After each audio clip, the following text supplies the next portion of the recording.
うい国技館2年連続。なるほどね。ゴール豪雨大監督。確かに剛腕じゃねえんだな、もはや。去年は割とやっぱ俺はちょっと空振りだったと思ったから、忘れ物を取りに行かなきゃいけないじゃんね。確かにブラズにリベンジもやんなきゃいけないこと多いな。44チャイと14チャイ、稲尾14チャイ、スト6ようわからんな。年齢でやっぱ測るべきじゃねえんじゃねえかな。って気はするけどな。それで言ったら中国大会始まる前は6割って言ってたわ。ただ結構ライバルも近いから、2人抜かれるってことは全然あるなっていうところで、初日で落ちて、これ終わったわーと思ったら、エンディングウォーカーも落ちてて、ってなって、怪人王子とオラリンか。怪人王子はね、いやー、絶対当たる相手だったからな。もうちょっとマークするべきだったな。ちょっと浅かったわ。こんなもんでいけるかなと思ったら、やっぱちょっとダメだったなっていうところもありつつ、一回スクリューミスっちゃったんだよな。大スクリューが出なくて大パンになっちゃって、その大パンガラされてたから、出てればスクリュー当たってたから結構内容良かったんだけど、やっぱ大スクリューミスって当たってたはずなのに当たんなかったわ。もう勝ち負け超分かれんじゃんか。キンバリでぐしゃぐしゃぐしゃってやられちゃったんだけど、むしろそっちかなっていう感じだったな。あるけどね、300ポイントは確かにでかかったな、今思うとね。2位の300ポイントコンボブレーカー5月、これはもうしょっちゅう言ってんだけど、シュートが SA を落としたんですよ。ウィナーズだったとはいえ、やっぱそこ結構ね、やっぱ運命分かれたんじゃねえかなっていうね。いろいろあるよね。本当は死んでたと捉えるべきなのか、そういうところで踏ん張れたとも取るのか。で、あとエボジャパンとエボ本家9位なんですよ。結構頑張ってて、割と調整後も一応エボ本家で9位取れたから、ペース的にはもうさすがに問題なさそうぐらいな感じだったんだけど、 UFA エボフランス、そして今回の生徒、これがもう 10-0-0 で終わっちゃったから、しかも仕上がりも悪かったんだよね。やっぱ全然ダメだなと思って、ちょっとやっぱ結構リーグに集中してるってのもあって、やっぱちょっと取り組み方認識甘かったなっていう、ちょっと欲張っちゃったね。欲張っちゃったがゆえに浅い仕上がりになっちゃったなっていう感じかな。だからちょっと入念になんかね、できてると思わない方がいいんだよな。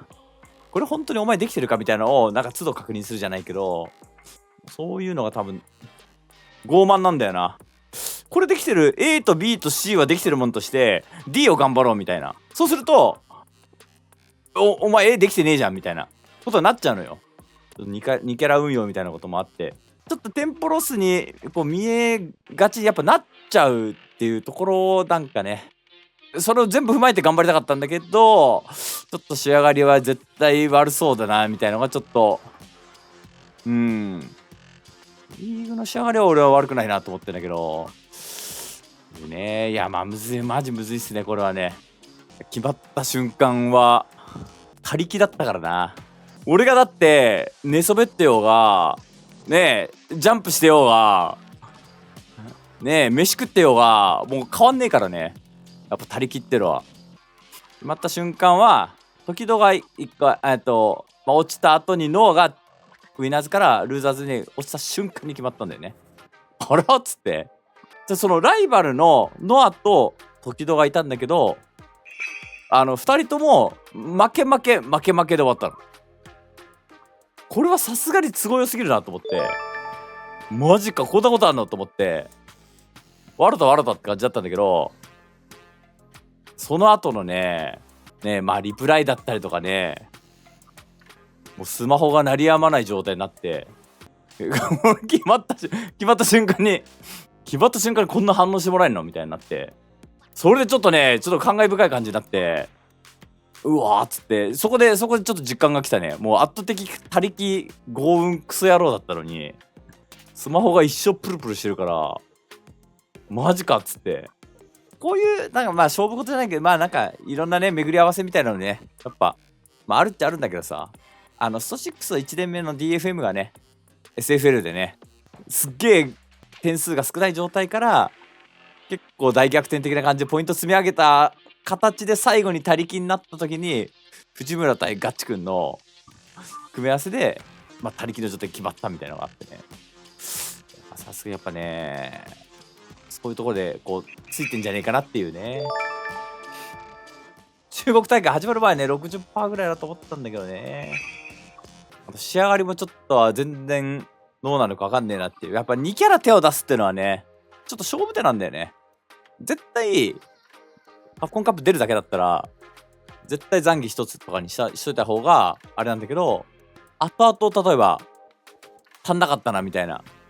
感じになるかなっていうのが一応俺の判断なんだよね。でまあいろいろもろもろ踏まえて2キャラを運用する形になって、マリちゃんも結構活躍できてるなっていうシーンもちゃんとあるんだけど、でもやっぱ難しいよねっていう。そうノアが勝って時々が勝ってなんか2位3位とかになっちゃうとダメだってトップ8の中で。ただノアとか時々とかが優勝してくれる世界戦もあって、そうすると不問になる。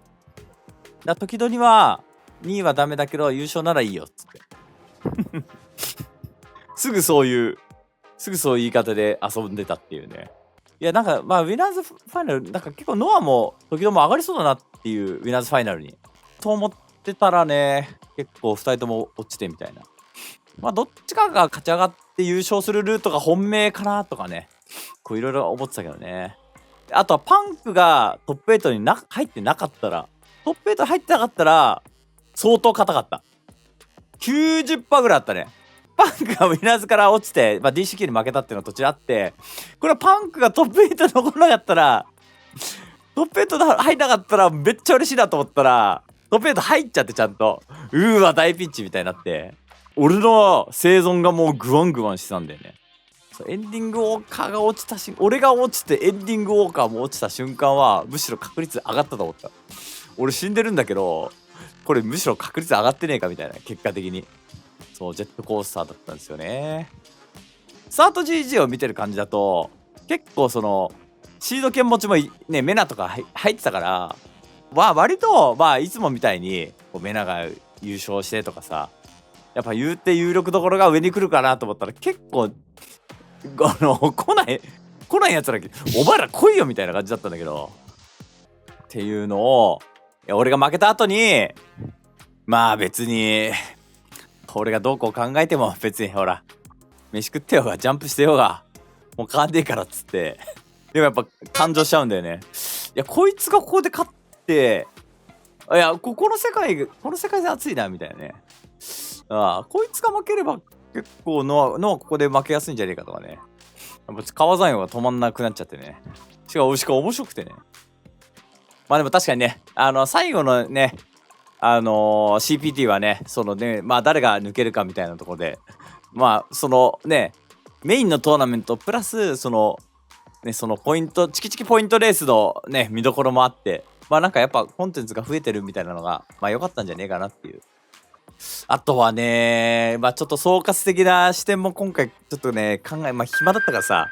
俺初日で死んだから初日で死んだから結構ね思い返したりとかもみんな喋ってたりとかもしたんだけどね、多分ね今年ね CPT がまあ全部で8つあって、エボジャパン以外は海外だから CPT というところでは7回海外行ってて、で上海の EWC 予選も行ってて、であとはサウジまあね EWC のまあ本戦まあ並びにちょっと早めに行ってね、まあ2週間ぐらい滞在してたんだけど、多分計9回とかかな、海外に行ったの計9回とかで、まあ9回行ったのか今年はっつって。今までやっぱねそんなにスト61年目2年目はあんま海外行くようなね流れじゃなかったわけなんだけどね、やっぱ今年は結構海外を回るみたいな、スト5の全盛期のよりはマシっていうか、あの時は1年で20カ国行ってたから、一番多い時であれやっぱやばかったなっていう。でも月1以上多いから、結構このいつから5月からか5月からこの10月とか11月までで9回行ってるわけだから、まあ1ヶ月に1.5回とか 1.5 回ぐらい行ってる計算になるよね。だからまあ少なかないよなって感じよね。うん。ネモさんなんか言ってた？ネモさんはなんかあれだよな、怪人王子に板橋が落とされてて、この写真笑ったみたいなこと言ってなかった？なんかピーピー言ってたよな、確かな。いやまあそれは